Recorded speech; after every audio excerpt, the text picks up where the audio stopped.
everybody. Welcome to another episode, the last episode of the Bitchuation Room podcast of 2020. Boo, boo, boo. I am joined by a man who has been my quarantine partner, my life partner, your one true love, my turkey daddy in the last few days. Gravy daddy. I made a lot of gravy. Gravy daddy, more gravy than actual money. How dare you? Gravy is not. It's not a pseudonym for anything. Pseudonym? Stand-in? Synonym. Euphemism.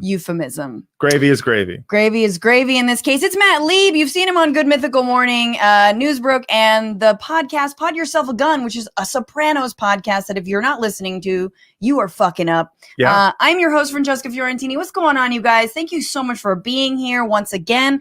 If you're on Twitch, hey. If you're on YouTube, like this stream, share it, subscribe, do all the things. If you're listening in the future, if you're in 2021, is it better now?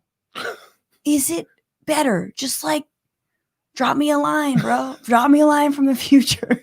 I feel like it's not better. I like that you think that by 2021, they'll have time machines and they'll be like... No, I'm just saying that all the people listening to this in the future... Right, but they can't drop you a line. I mean, I guess they could in the future when they listen to it, be able to text you and go, things are worse. Like, that's possible. This is like Back to the Future 7 is just my podcast. Yeah. Just listening to your podcast to 3 months later. Hansel and Gretel hints about like, how definitely go to Hawaii before the lockdown starts. Leave. Move to South America permanently this time.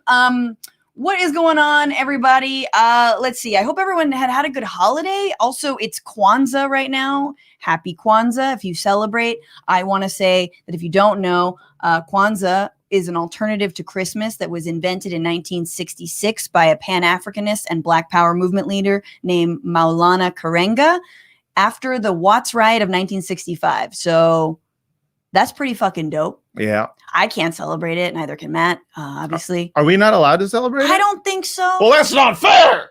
Sure. Have white people done that yet with Kwanzaa? Oh, I'm sure. They're like, I like the candle. I swear, like white people, we enjoy doing that whenever we find out we can't do something. Oh, yeah. So like with Kwanzaa, we'd be like, oh, this is a discrimination. If I want to celebrate Kwanzaa. Yeah. I mean, they definitely do it with Hanukkah. They will. Yeah. Oh, yeah, for sure. Yeah. Like white Christians, when it comes to Hanukkah, their main thing is like, stop getting all up in our Christmas business.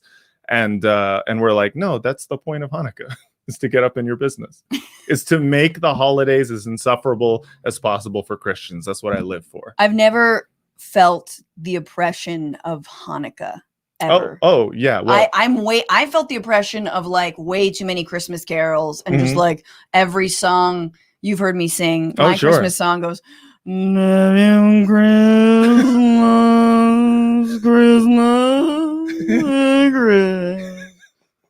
Christmas. It's like, are you saying anything? Or are you just like drunk and nostalgic? Because that's all it is. Yeah. It's just people drinking wine and talking about how it's the most wonderful time of the year. So close to the mic. My ears are gonna explode. My bad. Turn it down. Nah, you sound we've got a great show for you. My good friend and now a history professor at Cornell University, Tej Nagaraja, is here. So excited to have him. He is a friend of the pod only because he's my homie, and I hope you get to know him and his work. Also, Matt will continue to be here despite everyone's pleas and cries for him to stop sometimes. Who do people want me to stop? They talk. I don't know why, because I'm great. We're doing a look back on 2020 this year, you guys. We're looking back at the biggest stories. Obviously, this week's news, tonight's news. Trump made news on a Sunday night, of course, because we can't have any, day of rest. No day of rest. In fact, there's 24 more days until this motherfucker leaves office. 24 Sabbathless days. That's the thing. It's been 4 years of no Sabbath, not a single day of rest from Trump. And he's going to keep that streak going up until January 20th. No Sabbaths off. I guess that's the point of Sabbath is all Sabbath should be off. Yeah, you take Shabbat off, you take Sabbath off. This is the same thing, except different days. I want to just mention that it's because of people like you, listeners and viewers of this podcast, that like it exists. And I relaunched this podcast in this year in March, basically a few weeks into the lockdown. It was a perfect time to do it. And I'm so grateful that you guys have been here every week, have been listening, have given this podcast 5 stars. Oh my God, have you not? You should do it right now on iTunes. That you have tipped the show, TBR-Live, TBR Live on Cash App, TBR-Live on Venmo. That just means a lot to me and has kept me going. It truly has, though. So I just want to say thank you. This is episode 65. We are now old enough to qualify for Medicare. 4 away from 69. 4 away from 69. Medicare. Never looking back, baby, because now we're old and content. Yeah. But no, I also just want to shout out to everyone who's tipped. And if you do tip, this week we're donating a portion of all of your tips to Feeding America, which is a nationwide network of 200 food banks and 60,000 food pantries and programs that provide services to people facing hunger. Obviously, this is the holidays. And I think anyone who had a turkey dinner and gravy is lucky as hell. So donate and tip us, and we will donate a portion of those proceeds to Feeding America. And just thank you to James G, KT, Juan V, Brent A, Vern V, Shelly M, Robert Y, and Bernard R. Bernarder. You're more Bernard than Bernarder. Yeah. For their donations of $20 or more, your tips, you get a shout out from me. But we also have new things coming in the new year. So we will no longer be relying on Venmo or Cash App or any of the other probably evil money transferring apparatuses. You're moving to a less compromised one? I hope so. It'll just be a direct check. Yeah, right. Send your checks to, and then you give your address, and you're like, oh, this was a mistake. One of the packages was a bomb. Just got to watch out. YouTube is a dangerous place. Well, let's get into what we're bitching about right now, you guys. But let me bring in for the hour. He has a doctorate in history from NYU and a postdoctoral fellowship in global studies at Harvard. He is currently a professor of history at Cornell School of Industry. This is why. This is my friend, and now I'm fucking up his credits. I have to prove that I'm actually smart as he is. But let me start again. He is currently a professor of history at Cornell School of Industrial and Labor Relations, and his book manuscript is tentatively titled Soldiers of the American Dream, War Work, Jim Crow, and Freedom Movements in the Shadow of U.S. Power. We marched on many streets together. Please welcome Tej Nagaraja. Thanks for having me, Francesca. It's great to be here. Thank you for being here. Love your lamp. Professor. I outfitted it just for you all. It looks good. It matches the drapes. For the people on the podcast. Oh yeah, if for people who are listening just audio, it's true. The lamp does match the drapes. Yep, as they say. As they say. Yeah.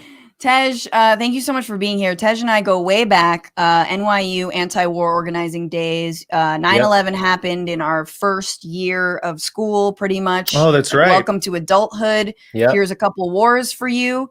Marched on the streets against those wars. I think a little bit of a global justice movement marches too, before, global capitalism didn't fully engulf the entire world with Walmarts and shake weights. I don't know. Shake Shack and Shake Shacks. A lot of shakes. But Tej and I go way back, and it's good to see you. You're in cold ass Ithaca. I am in cold ass Ithaca, but it's good to connect coast to coast and talk to you about whatever we're going to talk about. Oh my God, we have so much to get through tonight, and I'm really excited that we have you here, so I can just quiz you on all the shit that you've been learning since you decided to pursue higher education and I decided to pursue stand-up comedy. So anyway, both of you made perfectly good career choices. You chose your own paths, each of you, and you're each doing well in your own right. Thank you.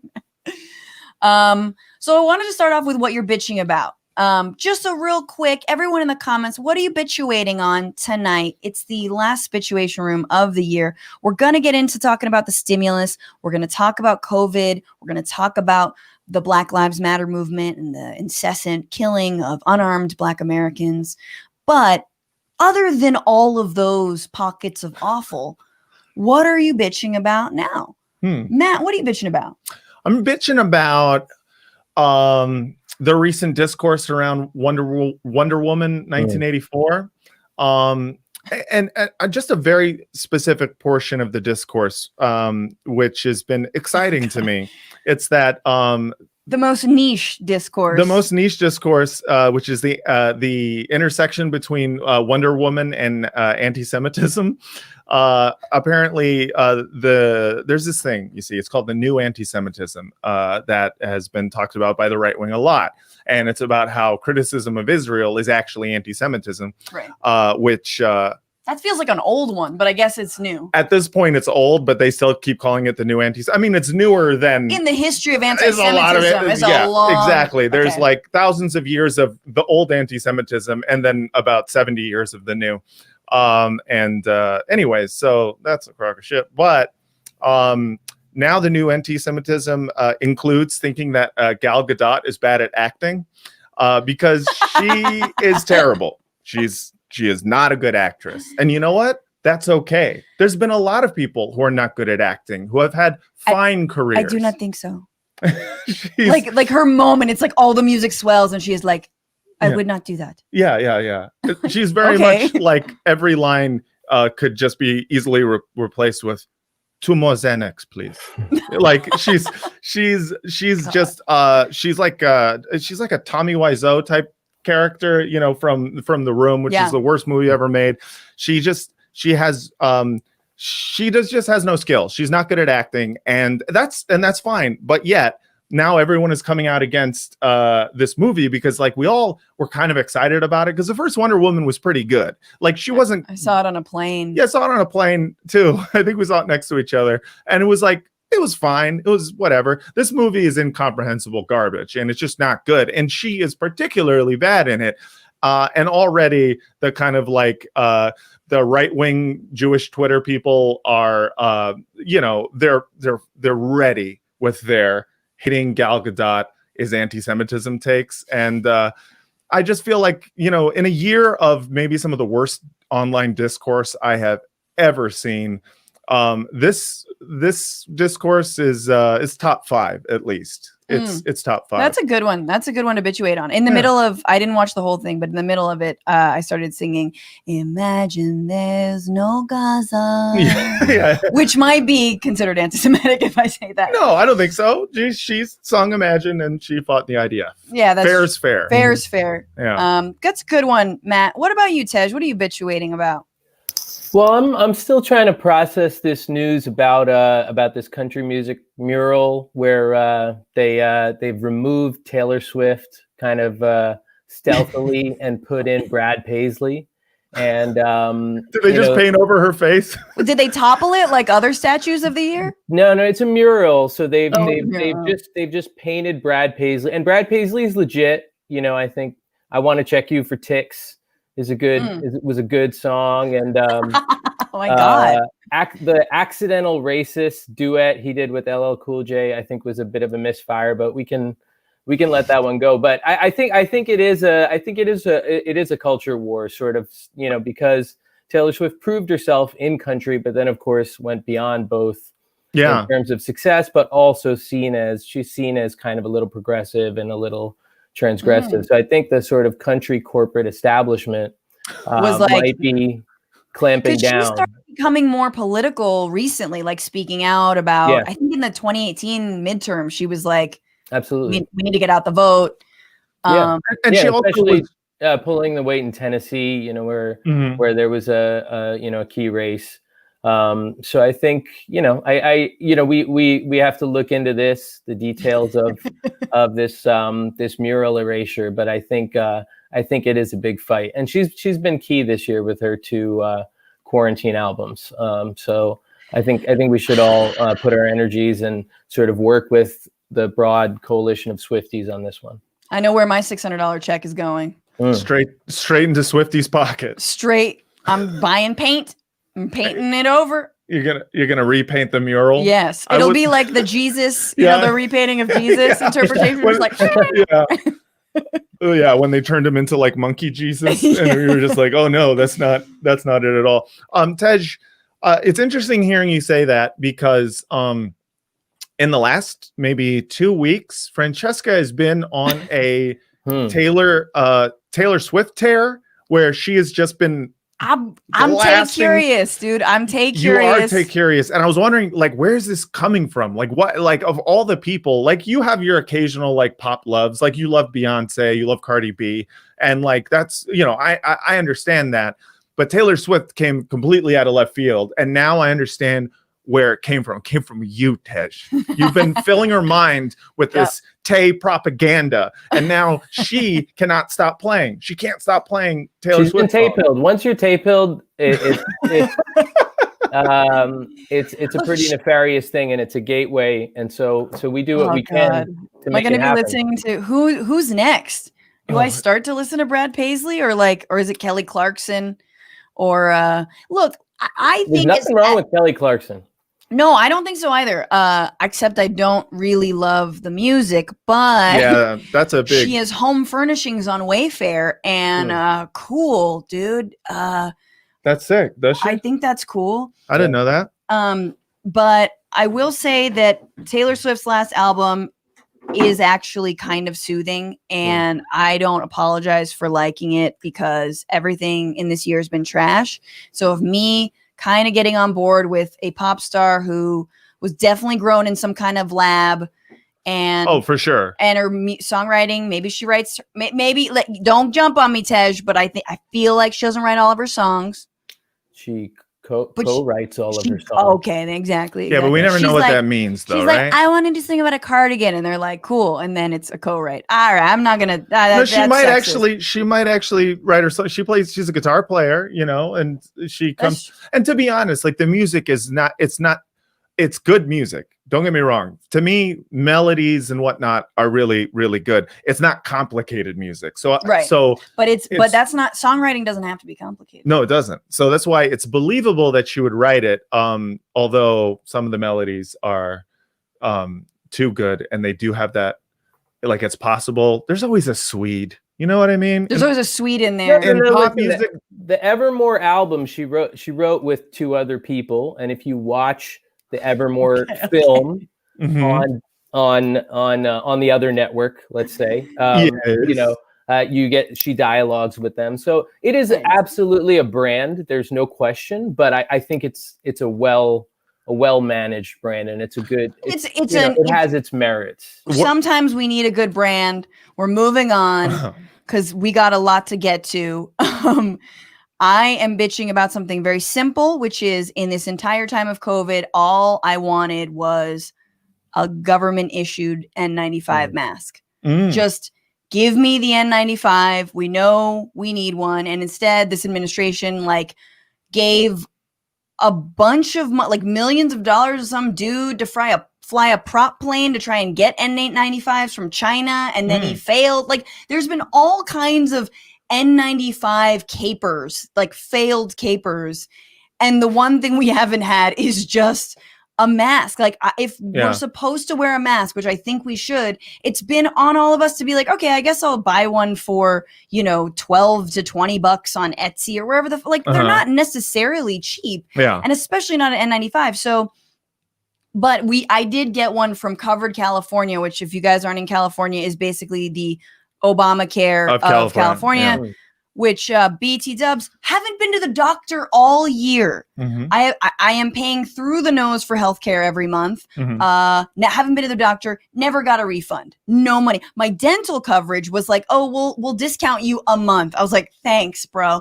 but no doctors. And of course, next year, all the premiums are going to go up because, the price of Pap smear for some reason in 2020, fucking the advances in the Pap. Yeah. People are requesting more smear for their Pap. It's schmear. Oh, schmear. Excuse me. Sorry. Pap schmear. So just to say, yes, I got a mask from Covered California. Fuck them. My money should pay for more. But I just. So late. Just a mask. Just an N95. We want a federal mask. I want a federal mask. I'm not talking about some bullshit state mask. Yeah, dude. I don't want a Newsom it could even mask. say, I want a MAGA Trump. on it. Yeah, I want a Trump. Because that's the thing. You'd figure he would. The guy was so wedded to saying that COVID was fake that he missed a branding opportunity to, like, he put his name on the stimulus checks. Put your name on the mask. Exactly. Send everyone those masks. It would have been tacky, of course, but necessary. Probably, I'm going to say 100,000 fewer deaths if there had been a government issued mask. Every man, woman, and child. Yeah, if everyone had gotten a mask. Yeah, and he could have put MAGA on it. He could have put fucking his face. It's okay. How about just like the lower part of his face? You know, like Beyonce did that recently. Yeah.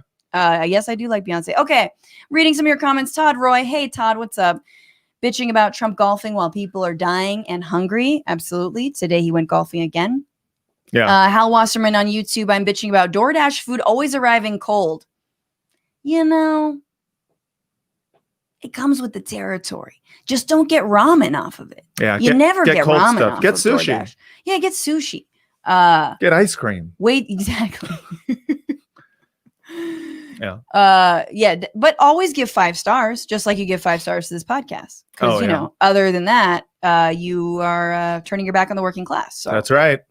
Gotta give 5 stars. Always 5 stars. Third wheel 1985 AU, the COVID researcher who got raided by cops that pointed guns at her children's faces. Absolutely. That was like some Elian Gonzalez of COVID shit that happened. Yeah, that was crazy. I didn't even follow up on that. This year's had so much news that like crazy shit like that just fell through the cracks. So I was like, oh yeah, more fascist stuff anyways. Yeah. No, I mean, that was like some Ron DeSantis, like must keep all the COVID numbers under wraps. And she was reporting out the actual numbers and had federal or state agents like come into her fucking home. Yeah. And like they like took her computer or something like that. I don't know. It's crazy. Ridiculous. All right. Well, we're going to move on to the big news items of the week. This is the week where.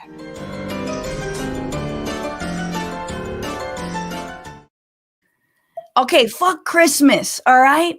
Fuck Christmas. Fuck everything else that happened this week. Fuck your presents and all the things you didn't get. People are broke, okay? Fuck the package that didn't arrive on time. Mm-hmm. Only 2 big things happened this week. This was the week where every Christmas villain, from the Grinch to Krampus to Scrooge, looked at Donald Trump and was like, damn, that's cold. Because the lame duck president threatened to not sign a COVID relief bill and a federal funding bill, which would have delayed unemployment checks and stimulus payments to Americans, and of course, might have shut down the government. But just before we went on air, Trump did find the goodness in his heart. His little heart grew 10 times like the Grinch, because we were all like, Yahoo Doris, Yahoo Doris, give me money. Okay. And Trump signed the fucking bill. Of course. It is not the $2,000 that he said that he wanted. It was the $600 that Congress had to haggle over and finally agreed upon. It is absolutely a lump of coal, but hey, I'm taking that coal. Yeah, coal makes fire and keeps houses warm. I mean, absolutely. And silver lining of getting coal in your stocking. Just so you guys are clear, I think there's been some confusion about this bill because it was both a federal spending bill and the COVID relief bill lumped into one. And so the fact that there were line items that Trump was upset about, in fact, those were line items that he himself proposed, right? Like things like funding to governments around the world, you know, and like democracy promotion, or like funding the Smithsonian or funding the Kennedy Center. And he was like, he's basically railing against those things. Those were in his own office's motherfucking budget. Like, and honestly, to lump those two things together and wait for Trump to sign them is like making your ex-boyfriend the ring bearer and having him plan your wedding. Like, why would you do that? You know how it's going to end. Yeah. Everyone's going to be on fire. Yeah. And then he's going to steal all the chicken and the fish and leave with it. Absolutely. In the van. And make out with your maid of honor. Yeah. You have a really shitty ex. Yeah. And whatever, roll a sex tape. There's going to be some revenge porn. Whatevs. But I want to play this clip for you really quick and get your guys' thoughts. This is where Trump was 3 days before Christmas. This was his argument for not signing this stimulus when he should have. I am asking Congress to amend this bill and increase the ridiculously low $600 to $2,000 or $4,000 for a couple. I'm also asking Congress to immediately get rid of the wasteful and unnecessary items from this legislation and to send me a suitable bill, or else the next administration will have to deliver a COVID relief package, and maybe that administration will be me. What? That's where he is now, apparently, with the whole stop the steal is like, maybe I'll do a coup. Yeah. Maybe I won't. Who's to say? Stupid. But I mean, Tej, where were you when you heard that he wanted to hold this up for $2,000 checks? And what were your thoughts on that when he floated that? Yeah, and I think it's a lot of it is. I mean, this is some of his success is the way that he has worn us down and sort of have to respond to these games and these maneuvers. So it's become normal for us, and that's probably his biggest success over the last 5 years. Right. That we can't even really talk about the suffering that's happening in this country and this month because of that. But it's it's just staggering how you have McConnell as sort of the cold face of total austerity and no kind of any relief of any kind, the most extreme nightmare neoliberalism, and Trump is the face of the exact same thing, but delivered. Some media will say he's a populist and he's actually intriguing, but he's not really intriguing. He's doing that same McConnell, Paul Ryan, Ayn Rand, Atlas Shrugged thing, but with these games, and it's stunning. And the thing will be for progressives in the next month or two and into January, February to point back and say, let's look at the suffering that was happening, and let's look at what we need to do now to really turn the page on this. For sure. It can't just be normalized. Yeah, I mean, this was the moment where I was like, oh shit, like, if he somehow, and even me, I'm like, oh man, is he going to do this? That would be great for people. But that would also be this like sort of last minute. I've always been afraid that Trump does the right thing in a way, only because it'll give him way more popularity. And yet, I mean, then we'll be in that bind, which is arguably a better bind than him doing always the wrong thing. Right. But I think from a political narrative, it's like, here's this person who might actually deliver on his populism, or his fake populism, as we all know. And that's initially when he first came to office, like Bernie Sanders was getting reamed because he was like, look, I'll work with Trump if Trump wants to help working people, as he said on the campaign trail. I won't work with him around, a Muslim ban. I won't work with him around, the xenophobic stuff, but I'll work with him around these other things. And he didn't, know. So, and you could see, Rashida Tlaib and AOC putting forward this like last minute $2,000 stimulus check to every American.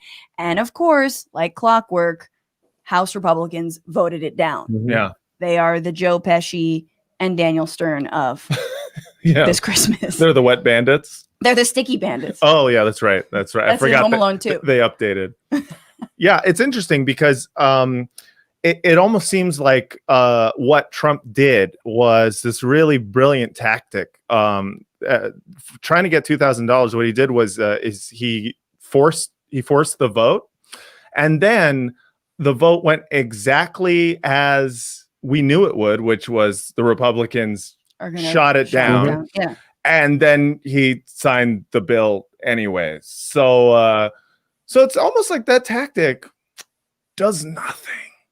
Yeah, I mean, he proved his own point, which is that he's always been a fake populist, and he'll just use the noise to get elected. He'll say, I'll deliver something better than Obamacare. Yeah. Oh, it'll be better than Obamacare. Yes, universal health care. Everyone deserves health care. Yeah. Where's the fucking plan? There is no health care plan. It's his very specific way of what he thinks is negotiation, which is like whining and then trying to just say, I'm going to do this thing. And he thinks he can do these things unilaterally. Mm-hmm. And then he did, everything that you would expect someone who's pressuring Congress to do. I'm going to stop, millions of Americans from receiving, unemployment benefits, stimulus, and we're going to do this or you're not getting it at all. And they were like, nah.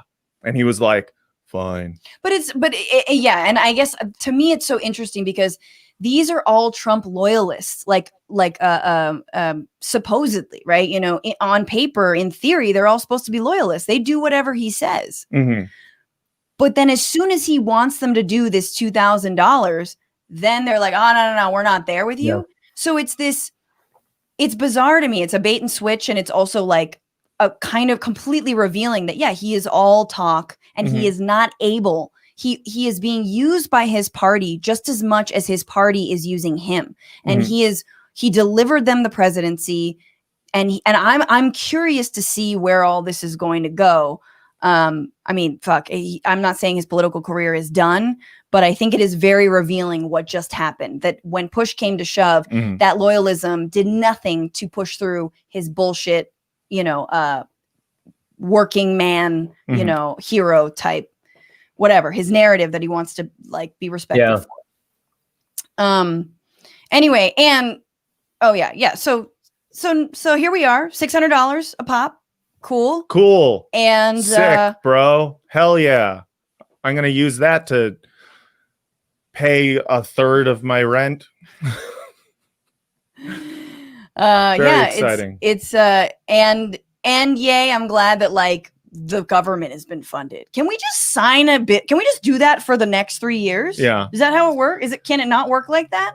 I mean, what's annoying about the government being funded is all the stuff that they fund that is just garbage too. I mean, that was the thing about what this bill was tied to, was a list of countries who were getting, millions, hundreds of millions of dollars. Right. And I don't know. And some of them I'm like, I don't want to be like a crazy isolationist. Like, I'm not saying that like I know where that money should not go to like gender programs in Pakistan. Like, right. That or $1 billion to Egypt, where I'm like, $1 billion to Egypt's military. That I have more of an issue with. Yeah. Well, no, but that's what I'm saying. So I just kind of go like, you live in so much non-transparency when it comes to how they spend the money that I don't know. Didn't he not sign the military bill recently? Didn't he knock that? Yeah, the NDAA. Yeah, and part of me was like, I don't know. I'm kind of okay with that. Right. I'm okay with parts of that. Yeah. It's like it's. But then you find out his reasoning is all like, because we're not selling enough weapons. Right. I know it's always the worst possible scenario for why he's not doing something. But you're just like, oh God. Let's move on to the second thing. The only other thing that happened this week, also to do with our lame duck president. This was the week where the presidential pardons rolled on in a very real who's who of white-collar criminals and mass murderers. All very Hague chic. Pardons include former Blackwater employees who killed or wounded 31 Iraqi civilians, law enforcement officials that did things like beat an undocumented immigrant or sick a canine on a homeless person, corrupt Republicans and lawmakers and Trump loyalists and donors like former Representative Duncan Hunter. Really? Duncan Hunter got pardoned? God, and his wife. Jared Kushner's dad, Charles Kushner, and of course, everyone convicted of lying to the FBI in the Trump-Russia investigation, including Paul Manafort and Roger Stone. And like the way that the pardon power is being abused right now just makes you realize how much the founding fathers were no better than like kids in a treehouse, just making up self-flagellating rules for governance. You're like, so like as long as one of us is president, as long as like, we're like the white landowning, the good guys, like maybe we've got slaves, then the nation is good, so like no need to worry. And, there will never be a more powerful gun than the musket. like that. level. They were just like, who the fuck invents pardon power? And with no stipulations? Yeah. Like, I hate all the like, well, can he do that? It's like, fucking, I don't know. Yeah, they very clearly just came from like monarchy to republicanism. Like, and it's clear when they were like, well, of course we're going to have the power to pardon literally anyone in the executive branch. And one person was probably like, what about the right of prima nocta? That's where the king can fuck any bride right before they get married. And they were like, okay, no prima nocta, but we can do pardon power. Those are the rules. Prima nocta. Yeah, that's the name of this podcast. Definitely the name of this episode. Yeah. Yeah. I don't know, Tej, you're a historian. What the fuck? Yeah, I mean, I think, I we'll see the numbers, but I think at least as of before this last term, but even maybe now, Trump has done actually less clemency than any president since the 1800s. Wow. He might do a bunch more. Of course, it'll be very weighted to horrible 1%, people. Right. But he's done less than any president since the 1800s of late. And this is also happening, we have to understand, as he is doing more federal executions in 1 year than any president since the 1800s. So these two things are, whenever we say what is truly unprecedented, and then we debate, well, actually other presidents are bad too. These two things are actually not since the 1800s. And I mean, I think it just really distills a lot of what he's about, which follows from a lot of Republican, tradition in recent decades, but he's really distilled it purely where it's, total license for my team, for the winners, and total impunity, even from anything, and total no mercy and no rights for others. And I mean, I think just the connections are so, I mean, you can tell a story of sort of the modern right through his clemencies, Roger Stone, Nixon strategist, through like Paul Manafort, who was doing all the like offshoring deals for Reagan in Mobutu and Savimbi and Marcos, through Scooter Libby, who is like really one of the most important figures of the sort of neocon, regime, as much as Rumsfeld or Cheney, Scooter Libby, and then, the Blackwater Massacre. That name too. In 2007, which is just such a clear message to Iraqis and to the world. I mean, it's just such a story of sort of neocon and Kissinger, power, domestic and foreign. And he also did several for domestic law enforcement, right? For a cop who sicked a dog on a homeless person. Yep. For I think either border patrol or ICE.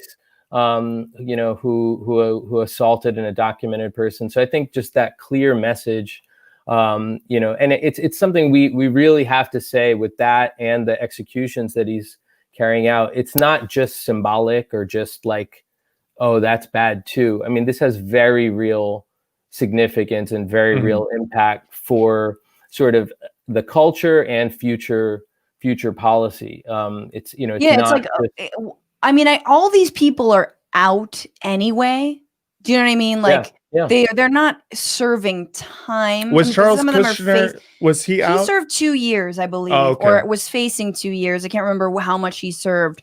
But it is, completely wiping the slate. But if it weren't, like, if these were like, it's funny because these people are already loose. But if you think about like their net evil in the world, like if they were just like a prison break, where normally it'd be like, oh, okay, drug offenders and, people who didn't pay their debts or maybe a rapist in there or whatever. Like, like that's far less frightening than these motherfuckers, these like international war criminal, like back dealing, swindling, however many, people out of tax money, out of their payments. Like this is the worst. It would be like if, those like 3 Kryptonian bad guys from Superman like escaped that like that 2-dimensional like shadow realm thing. No. Oh, this is a very specific Superman reference.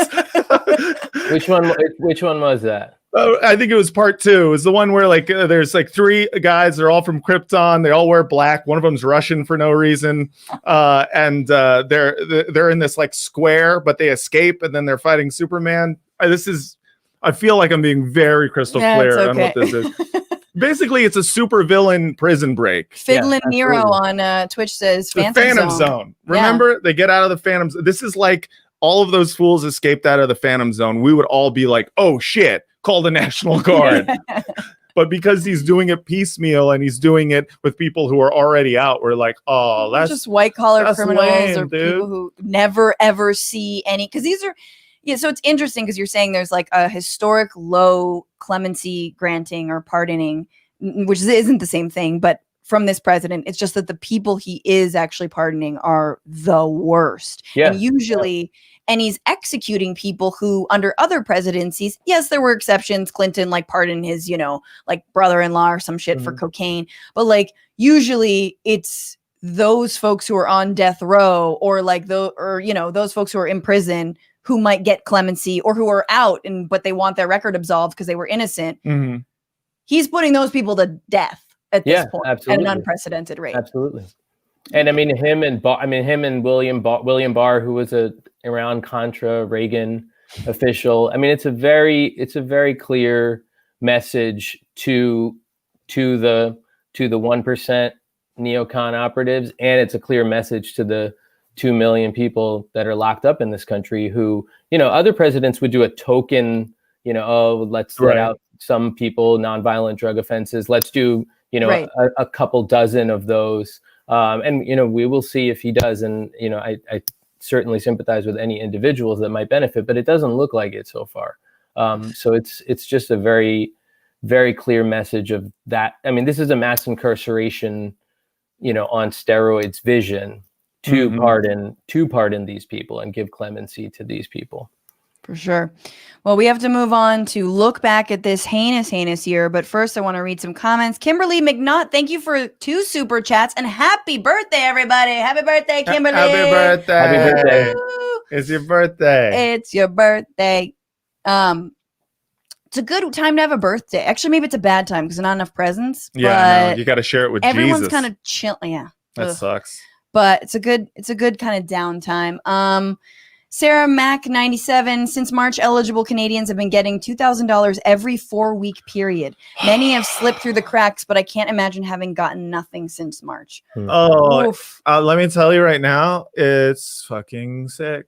It's sick living in this country, dude. You like imagine all of our freedoms, though. Yeah, you don't even know how many freedoms. Yeah, because they don't even have freedoms over there. Right, I know. That's like the biggest problem. Like with Canada. they have to go to the doctor when they're sick. Right, like we have the freedom to be like, nah.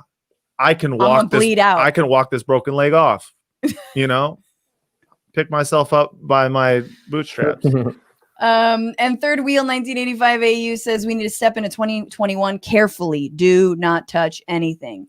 Absolutely, that is definitely how I feel. But before we do that, let's look back on this year. This is the year where.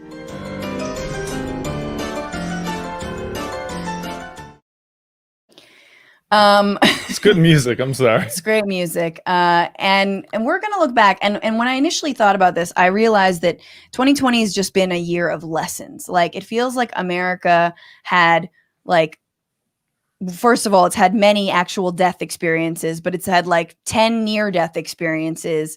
It's got its palm read. It got married and divorced 30 times. And then it took like an ayahuasca trip in Peru, all at the same time. This year has been looking at ourselves in the mirror, staring at the man in the mirror, asking him to change his ways. Is MJ canceled? Keep doing Michael Jackson references. Yeah, but the real looking in the mirror, eating some pudding pops. Like, let's. but it is this whole experience, specifically COVID, has like shown this, as we've said on Newsbroke, this black light onto American democracy, infrastructure, the economy, and just the fact that so many people before this were living far too close to like the crack, and falling in it, and so many people have now fallen in that and have now, are going to be facing eviction, have faced eviction. And or death, job loss, the lack of protections. And that is one of the biggest stories to me of the year. And then the other two stories which absolutely intersect are the defeat of Donald Trump and the entire election, what that means for, Democrats, what it means for Republicans, what it means for our country, this defeat of fascism. And then finally, like the Black Lives Matter movement and just how much they were like this bright light despite coming out of something awful, but that showed us that this fight is not over, that people are getting politicized and radicalized and taking the streets. They can enact legislative consequences for, district attorneys like here in LA who don't prosecute, killer cops. They'll be replaced. So there is some hope there. But to me, those were the three big stories. And I think I want to take them one by one, and we're not going to get to all of this, but I've been thinking, and Tej, I want your thoughts, and Matt also, that like this country is now, it's just so obvious what like late stage capitalism we're in, that we're like, I think I said on last show, like the JFK bathrooms, where it's like, there's like a Swarovski and like a really fancy store outside, but like the bathroom stalls don't close. Right. It's All like the private places are great. The private places are great. And there's no public. The one public space is the worst bathroom you've ever seen in your life. Exactly. And I think there's been a lot of comparison to like the New Deal and and FDR and Biden saying that he wants to be as progressive as FDR, and knowing that we are going to be facing a great recession, depression, and worse, and that we might need, and we will need something as bold as the New Deal. And so I'm curious about what you guys think, and Tej, what are your thoughts on like, what are the differences between then and now, and in terms of where America's at, how we get out of this place, and like how we're going to get the political will to truly have a new deal, a new deal. And like, what did that look like at the time? There was a lot of resistance to a New Deal. Yeah, absolutely. I mean, I think that's a huge question. And I think if you look at, a lot of the Green New Deal activists and Black Lives activists, there is a lot of study, there is a lot of historical study happening, which I think is really heartening. And I mean, to get back to some of that, Roger Stone, Paul Manafort type stuff, part of the message that Bernie was trying to convey was this idea of a global crisis, right? This idea of a global economic and global political crisis, right? That we, in some ways, not seen since the 1940s, where you have, because of the economic situation, sort of a social and political situation, which creates both left-wing possibilities and far-right possibilities, right? And with Trump and Modi in India and Putin and Bolsonaro, right? And I think that's part of what the 30s was about, right? That it was a global crisis with the rise of fascism on the right, with communist and socialist and leftist movements. And that was a real, a lot of what was responded to by American leaders was, the threat of right-wing order, right-wing disorder, left-wing order, left-wing disorder, created openings for, at least for the parts of the New Deal that were positive, to sort of say that, sort of the center cannot hold. We need some kind of reform to sort of even reproduce a status quo, even reproduce a normal. And there was just a dialectic between sort of the top down and the bottom up. There was bottom up social movements, unemployed councils, tenants movements that, leftists participated in, as well as liberal progressive people. And then, you had top down policy like the Wagner Act, making it easier to form unions, which then allowed the CIO to form and build its sort of bottom up insurgency, benefiting from FDR's policies, and that creating a new sort of bottom up dynamic. And then World War II comes in, which created new openings for unionization. Right. So I think some of that dynamic is a lot of, what we'll have to look to. And I think, your AOC and Sanders and other progressives are going to have to see, it's not going to be a sort of a beautiful process of winning a lot of things we want. But what are some of the sort of material openings, symbolic openings, also symbolic victories that can be claimed and built on to sort of tell a story? But I think some of that dynamic is what we have to look to. And, you know, in that period in the 30s and 40s, it was bound up also in the racial regime of Jim Crow in the South and its variants in the North and the West, and also rising militarism with World War II and the turn to the Cold War. So I think, you know, a lot of Black Lives activists, Green New Deal activists are conscious of that. You know, me and Francesca contributed to this book that Kate Aronoff co-edited, We Own the Future. You know, the ways to sort of bring about these sort of positive aspects of the New Deal while also to sort of not replicate racial exclusions as well as sort of militarist sort of complicity. So, you know, it's a huge conversation. But I want to pick on one of those some things. wisdom to tap in. Yeah, and one of those things is that labor movement, you know, and I feel like, you know, in the year 2020, I feel like we can definitely say capital won, labor lost. Like, you know, Jeff Bezos is a trillionaire. Like, I'm not saying it is hopeless. I'm not saying we give up, but we are suffering from decades of a decimated labor movement and of capital like coalescing to crush it systematically since whatever the 70s, 80s. So, and here we are now in a time when, even something as ridiculous, even something as basic as universal health care, it's so clear that and the ways that, some labor unions have been against Medicare for all, not all of them, but some of them have been against because they see Medicare healthcare as part of their benefits. Well, that's all fine and dandy, but you have to have a job in order to be part of a union in order to even get those health benefits. What if you just got fired? What if you lost your job? Right. And so it is, I guess I'm wondering, where do you see, in terms of openings, was it this dismal before the labor movement of the 30s and even earlier, was it this bad? I'm sure it was. There were kids in coal mines and there was Jim Crow laws, like you're saying, but I'm trying to take some sort of fortitude from the history and say, it's been this bad before, we can rebuild the labor movement.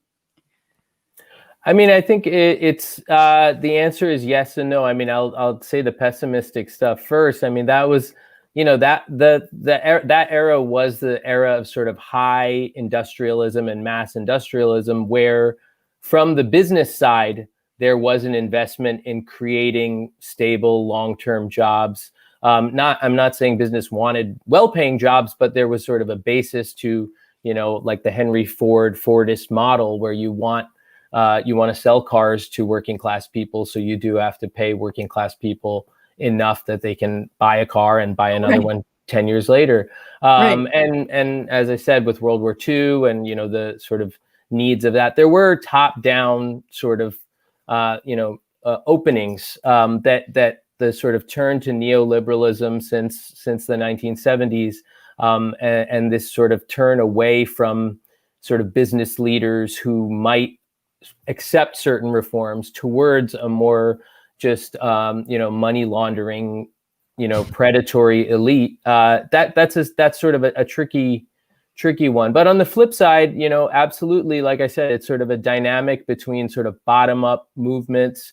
And especially those were, we forget that sort of the CIO movements, they were young people and immigrant and second generation immigrant movements too. Like we can sometimes, you could watch like Roger and Me, like Michael Moore, and be like, oh, look, all like mainstream white people were like left-wing unionists. But it's not that simple. There was plenty of right-wing opposition to unions, not just from elites, but from ordinary people. But you had these pockets, especially Catholic and Jewish, like immigrants or second generation people, often, 25 or 30 years old. So they were kind of young people too. And, migrating and experiencing migration from Europe, from Latin America, and within the US, white and Black Americans. So there were these sort of openings, and they built sort of core bases of power. And they did not build a base of power in South Carolina, but they did in Michigan, so that sort of uneven victory is what we can hope for. And so a lot of the fights now, especially if McConnell or Manchin is like running the Senate one way or another, is going to be at the state level, and it's going to be uneven. But there's a lot of openings. Manchin running the Senate. I haven't thought about that. Also bad possibility. You need his vote, even if the Democrats are 51. Yeah. So, but I think it's going to take new forms, and you need some opening of labor law.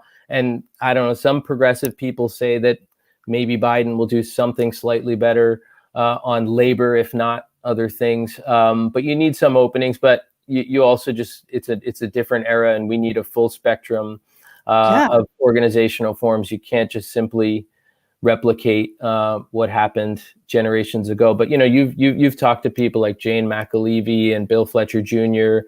and others, and a whole generation of younger leaders that cross into the immigrant rights movement, the Black Lives Movement. So there's a lot of visionary minds out there that can try to have some breakthroughs, but there need to be breakthroughs because we're up against a whole nexus that's not going to give an inch. I mean, I think the thing that I've been thinking about, and Matt and I we've been quarantining together. We've written Newsbrook together. We've gone through a whole, probably every emotion that a Bernie progressive could ever have in this year, which is all the stages of grief. Of grief, knowing that this is a person who absolutely has been proven right time and time again. And now you've got COVID. And suddenly, because of COVID, well, a couple of things. One, I think voters were afraid to step out. I think voters were afraid of going with someone and voting with someone like Bernie. And the fact that COVID held back, there were strategic errors too. We can talk about that later, but Biden seemed like the safer bet, even though we can talk about how going back to normal will create fascism in the future. But, we're here. It seems possible in the spring and February. We're like, hell yeah, Bernie. Yeah. And then COVID hits. And then at a time when we need all of these things in short order, our imaginations are reduced to just a little nub of like Bidenness, just like this is what we've got. And actually, thankfully, and this is where I was going with this, it was enough to defeat Trump. But I believe that if COVID had not been a thing and Trump had not bungled it so badly, I think he might have won election again. I think 100% he would have won. I think that was, I think that's clear. The fact that he was defeated, the fact that he kept it competitive at all in a year when he denied a virus that ended up killing 300,000 people so far. I think we can safely say that had that not happened and the economy had stayed doing what it was doing, people would have gone with Trump because he was a safe bet. Right. But it felt to me like this year, just to get back to what you were talking about, everything went wrong after Super Tuesday, because Super Tuesday happened. And then I was depressed for a week because Biden ended up winning more states. And I think, and also delegates. And then COVID immediately followed, and then lockdown, and I was like, this year just keeps getting worse. And so I can trace it all back to Super Tuesday. Super Tuesday was bad. It was that phone call that Obama made to Klobuchar. Called up Kloby, called up Pete, called up Booty, called up Buttigieg. Made a Buttigieg call, and decided to do. Got Beto on board. Beto, jumped on top of a counter somewhere and said, "I'm with you, Mr. President." And then he tried to suck a little bit more of his essence for, his entire fake thing that he does. And then, and then it all went to shit. And I think the worst timing too. I mean, and I think, and this is just to bring it to the third story for me, which is the Black Lives Matter movement and sort of what you were saying, Tej, about the ways that, I mean, we've talked about this, and if you are for the first time hearing about the Reconstruction or why we need a new Reconstruction, watch the Newsbrook video about it, and also listen to Reverend William Barber, who has great speeches and a book on the Third Reconstruction. But the idea that, but mostly watch our comedy show. Watch our comedy show. We have a soundbite from him. Yeah. But the idea that any real rebuilding of this country always and needed to have put Black Americans in that rubric and not leave them aside. And that if we're moving forward on economic justice, that is part and parcel a fight for racial justice. They go hand in hand. They are integral to one another. And we saw that in this moment of desperation of this country, everyone's on lockdown, that the police and the machinery of the state found it in their fucked up little hearts to not only kill someone like George Floyd, Breonna Taylor, but repress the shit out of anyone who came out to the streets who dared to protest how unjust that was. And here we're all scrambling for money. The state has no money. Oh, no, here's the fucking money. And I think that crystallized so much for young Americans, obviously Black Americans, but everybody. And what's been so hard about that is the ways that then the Democratic Party has tried to,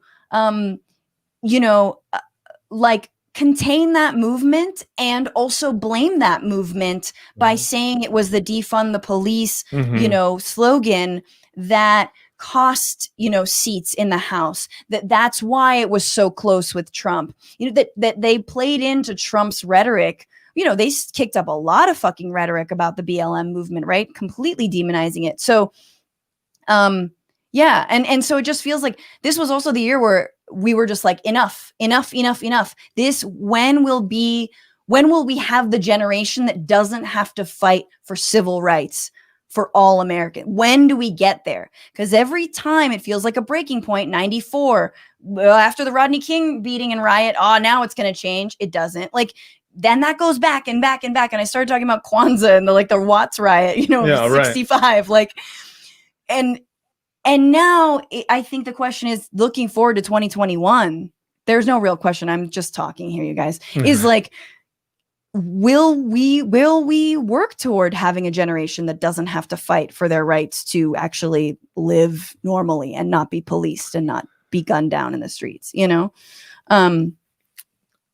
and it almost feels like that's entirely up to the Biden administration. Exactly. I mean, it feels like the leadership that he has yet to show. I'll give him a chance because he's not even in office yet. In terms of hearing people's demands, at the very least, engaging with them in a constructive way. Yeah. So far, not impressed, and I think it is entirely within his power and the power of his administration to try to create a generation of people who don't have to continually fight for civil rights. And we're going to hear another 4 years, I think, of the Republicans didn't do this and that, and that's not going to cut it. It's not going to cut it. It's not going to convince or anyone. to spend 4 years calming the fears of Republicans when it comes to this very righteous movement. Yeah. Biden said that he wants to be FDR. We shall fucking see. It doesn't look likely. Yeah. So far, he hasn't done anything to be FDR. Maybe he just meant no, I want to die in office. Is that it? That's what I meant. I'm a transitional president. I want to enter a war and die in office. I'm FDR. God. But maybe he can be Johnson, right? Like Johnson, who I just read this today, but this is a president who used the N-word a lot. Yeah. And yet he signed the Civil Rights Act of 1964, and he actually called it the N-word bill. Jeez. I'm not even joking, but this was he's a piece of shit.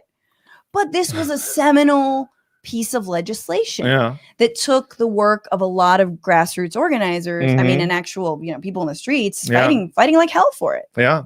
So, don't give up on a racist, I guess. And to me, that proves an important point, which is that, your political leaders are tools. And I don't mean that derogatorily. Well, I do, but also,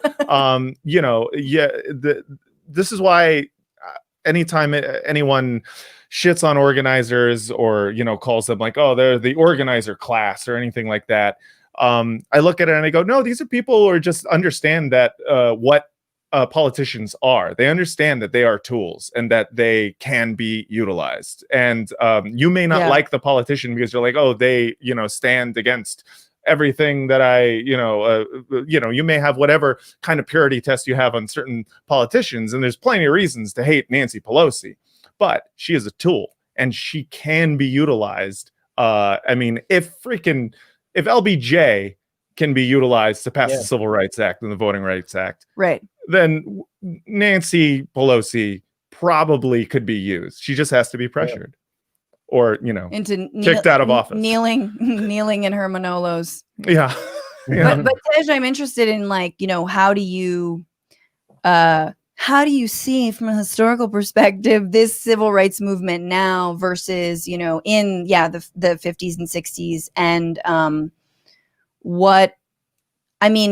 in some ways it's all the more dire. And it was dire then, but it felt like at a time when America was sort of ascending, as you were talking about, industrializing, ascending, and leaving out the voting rights of Black Americans. And yet now we're on this awful screeching decline, and we still find it in our, in the fiber of this country to oppress Black Americans. Yeah. Yeah, I think the framing of sort of the third Reconstruction, I think, is really valuable. And I think from a sort of positive perspective, I think it's really important that we see sort of racial and economic justice as intersecting, not as a coalition, but as, two things that really can't be broken apart, So, in the first Reconstruction after the Civil War, the first schools for white Southerners, the first universal schools were in the Reconstruction governments with Black leadership to even create public schools for white Southerners, and sort of to understand that narrative. And the CIO unions that were the backbone of sort of the New Deal leftward openings were interracial at their founding, not necessarily for just purely ethical reasons, though there was that too, but also just because of their model of industrial unionism, which was, sort of a class-wide union, which justified a sort of power in injury to one, injury to all ethic. Yeah. So the CIO unions were interracial. So I think, the civil rights movement, the Black freedom movement, I think a couple of key things is the way that it sort of was a whirlwind that emerged out of livelihood struggles. I write about World War II and the mass service of African Americans in the armed forces during World War II as this time where everyday livelihood, being a worker in the military or in defense industries, was the basis that grievances were spoken out by service members, men and women, and also the way that sort of echoed into a whirlwind to create a movement, and I think the way that that's coming up now, people have highlighted, Breonna Taylor was an essential worker, she was an emergency medical worker, and to really sort of foreground those kinds of intersections that don't sort of bracket racial and economic issues from each other, and issues that are specific, so-called specific grievances of Black people or Black and Latino and Native people from sort of majoritarian economics, right? Not pitting the two against each other, but seeing sort of, when all Black lives matter vision. Philando Castile was an essential worker in the public sector, so that kind of narrative. And I think telling that story is really important. And it's absolutely true that the level of popular sympathy for some of the more radical ideas of the Black Lives Movement now is greater than it was among white and non-Black populations in the 1960s. And, historians still debate the backlash to the civil rights movement. Did that help Nixon win in 1968? And people have different takes on that. But the narrative now is very different because there was far more sympathy. Martin Luther King Jr. was not popular among white people in the last years of his life at all, in the way that Black Lives has this broad multiracial sympathy now. So that's a real opening for these movements, for Green New Deal, Black Lives, these kinds of movements, to sort of have a vision for universal policies, but also with sort of a racial justice center of gravity. So there's real openings. Yeah, I mean, that was so interesting looking at like Nixon and his election and the way that he played on the exact same shit. I mean, you could compare the ads run in that in his campaign and the ads that Trump ran this year and see that the exact same thing. Trump blaming the unrest on Democrats. Motherfucker, it's on you. It is on you. You are in office. And exactly. And my problem with all of that is that there's never been a strong counter narrative. Just like I think, it's funny because Tej and I, I think came up during the anti-war movement when it was like no one was putting out a counter narrative to the extreme Islamophobia against Muslims. And in the United States, in the world, it's instead we've sort of let it dissipate, and now it's like kind of gauche and like, oh, it's not cool anymore, and like maybe I don't like 24 anymore, and like maybe we realize white men are actually more likely terrorists than Muslims are. But like there was never a strong counter narrative then, as in, I mean, that issue as in this issue, to be like, actually, this is righteous anger. Actually, this is not about unrest in the street. Like there was, the fact that, what is her name? Her name is Kimberly, but I can't remember her last name. I think the woman in Kenosha who has this like incredible viral video explaining looting, explaining, why there is this anger in the streets. Like the fact that we rely on, a protester to give us the narrative, and yet the party, the Democratic Party, isn't offering like a strong narrative countering all of that BS coming out from the right. And that's the question is like, can you ever counter racism effectively? I think you can. Anyway, so yeah, it's like how do we keep falling back to these tropes, and how are we so susceptible? How is the narrative just still so susceptible to white people and playing on white people's fear? Anywho, this is the only white person on this podcast, I can answer that. I need to be coddled. Coddle me. Help me understand. I'm coddling Matt right now. Don't speak passionately about any subject. Speak monotonally, and I will continue to do nothing. Have the voice of Ira Glass always. Yeah, please talk in your best Ira Glass or Terry Gross, whatever your flavor of mayonnaise. And I'll be sure to, listen intently and continue to uphold the status quo. This might be kind of too in-depth, but one last question for you, Tej, which is, do you see this connection between a resurgence of like real white nationalism, far right, extremism, and like the fact that America's role in the world is shifting because of our like overzealous military ventures that have cost us trillions of dollars, and the fact that we're not number one? Like, is there a connection where we're just sort of seeing that like fascism, like, yeah, what's the connection between US global militarism kind of fading and this like rise of far right extremism? Yeah. I mean, just briefly, I mean, I think, there's a couple of things. One is, like I said, when you say how was there sort of New Deal prosperity in the 40s and 50s, and the idea that there was some sort of top-down acceptance, right, of higher wages and some welfare state, because there was super profits, from sort of consumer society and building the suburbs and other kinds of things. Working class people move to the suburbs and they buy consumer products. And so there was that narrative. So there is this, and this is, you can have an economist on to explain the precise economics, but there's a perception that there was economic growth in the 40s, the 50s, and into the 60s that created profits and created growth. And sort of with the turn towards neoliberalism, with declining profits, the rich want to just hoard their money, in their own private ways. And in the popular imagination is this idea that we can't just keep growing the economy and then having some redistribution. So that certainly gives a place for nationalism and racism and other kinds of sectoral sort of sorting, and then the idea that those who are worthy need to get whatever they get, whether they're middle class or working class. So it's basically part of the game of pitting working people against each other. Absolutely. It's like it's all in service of hoarding more and being like, no, trickle down economics. Let's no redistribution, no corporate tax rate. Don't raise the corporate tax rate, right? Just keep it as is. In fact, lower it.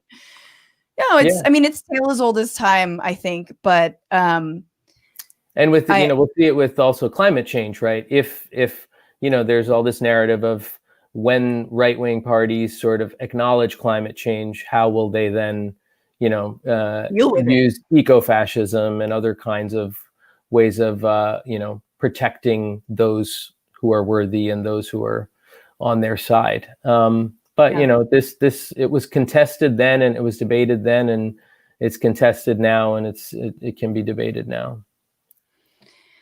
Whew. Being taken to church, to school. We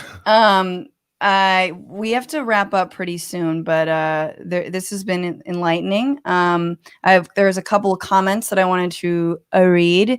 Machiavelli Outlaw says, "Is it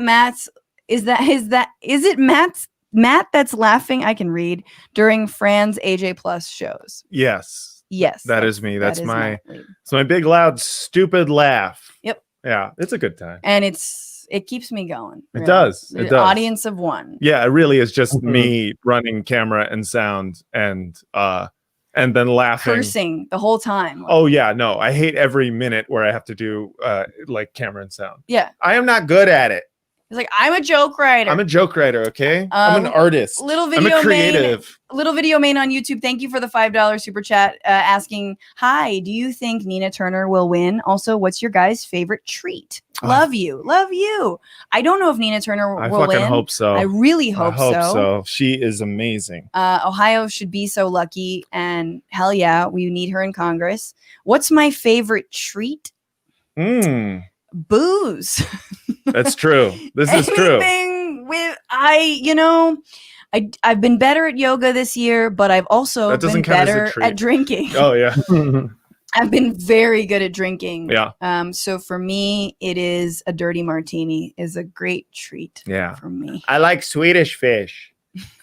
You like all candy. I like all candy. I'm allergic to peanuts, so I don't like all candy, but I don't know. Something about Swedish fish, man. Swedish fish. Yeah, it's a good fish. They're red. Yeah, they're nice and chewy. They're chewy. Yeah, I like them. But they them. get stuck in your teeth. That's okay. Okay, Tej, what's your favorite snack? I like gin.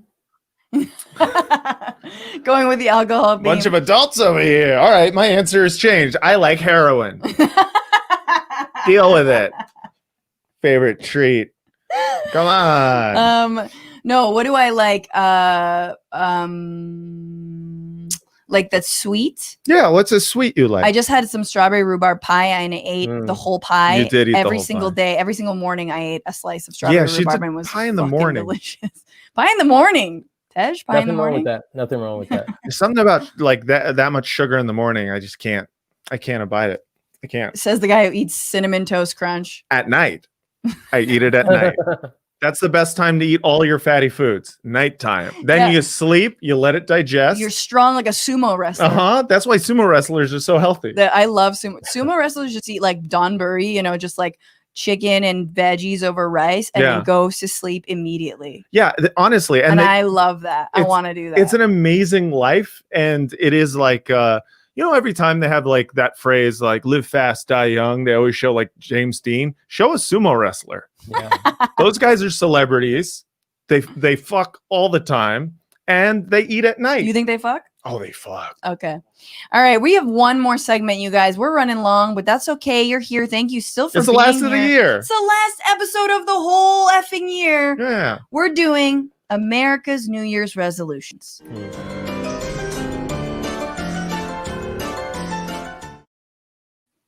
Okay. This is a difficult one, but given all of the muck and all of the historical muck that we've tried to wade into this evening, what are our New Year's resolutions for this country in 2021? I have so many. I got one. Please. Collectively get together and just kill Henry Kissinger. Here's the thing. The fact that he is going to survive this year is, I mean, there's no God, right? So if there is no God, then the people have to be gods. And we have to all get together in solidarity and unity and use our godlike ability to just snuff him out with a pillow in his sleep. I'm not talking about like fucking guillotining him. I mean, he deserves it, but I feel like save the guillotine for like your Bezoses, your Musk, you know. Right. But for him, just like a pillow, you know? He's very small. He's got a pillow-like face too. He wouldn't even know. He would just think, "Is this a mirror?" And then it would just like boom, and then he's dead. It's true. It is true. Dick Cheney is also still alive. I always periodically remind everyone about that. Yeah, but he's not. I mean, he's more machine than man at this point. like, there's a reason he's still alive, and it's called like robotics, and he's drinking adrenochrome straight from like a virgin baby's head. So. I think, Tej, what's your New Year's resolution for America? Yeah, maybe a little serious one is, a lot of the Black Lives activists say high impact, low ego. So I think some of the quarantining, like the way that's driven some people into more, kind of bad things and toxic things and egoist behavior things. But for others, it's been a kind of also just like tune out and reconnect to reality. So I think that the high impact, low ego thing. And, one thing is with the Black Lives movement and sort of the George Floyd uprising, the way a lot of these organizers who are real organizers in long-term movements have become public intellectuals, like Ruth Gilmore, Mariam Cuba, Rachel Herzing.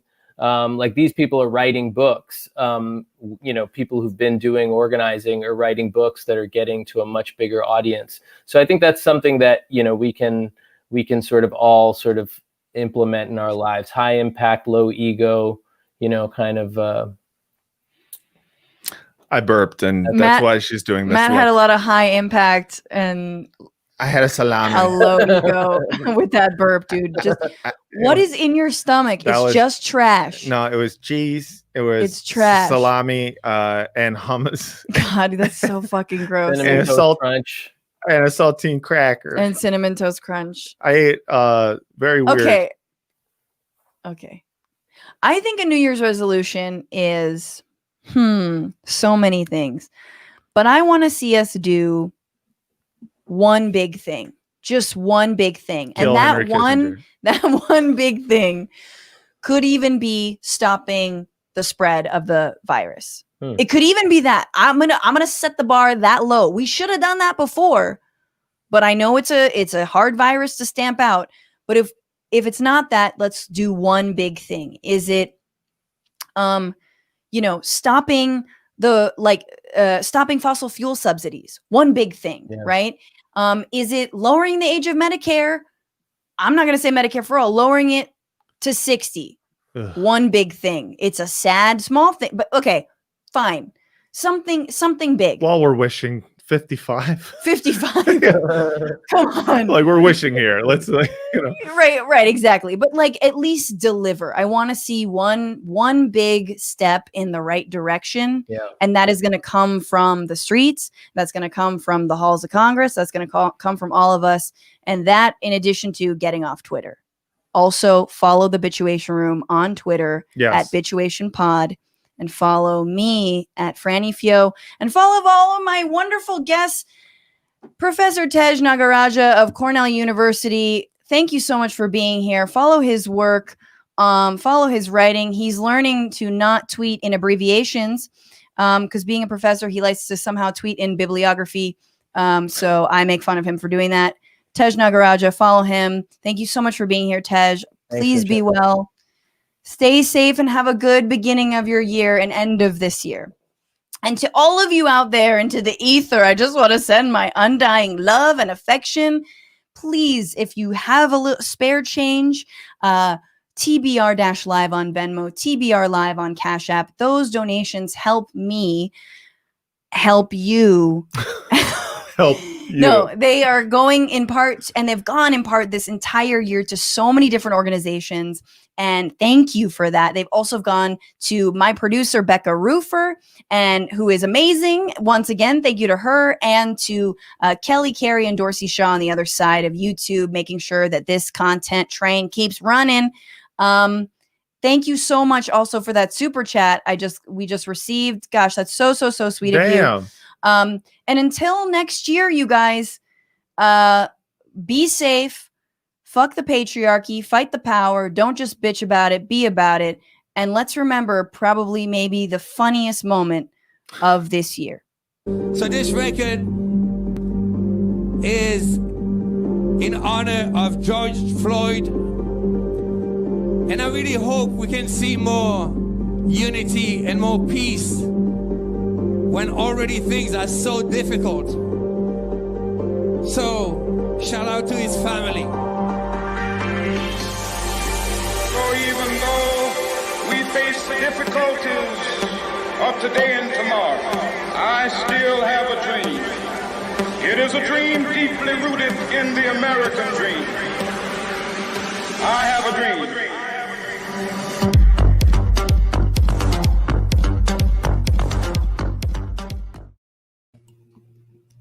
No! Hell yeah, dude. David Guetta on the top of, I think, the Freedom Tower, just, co-opting MLK Jr. and the BLM movement to no end. But look, guys, it's made it into the mainstream. Let's actually make change. All right. Take good care, y'all. Be well. Bye.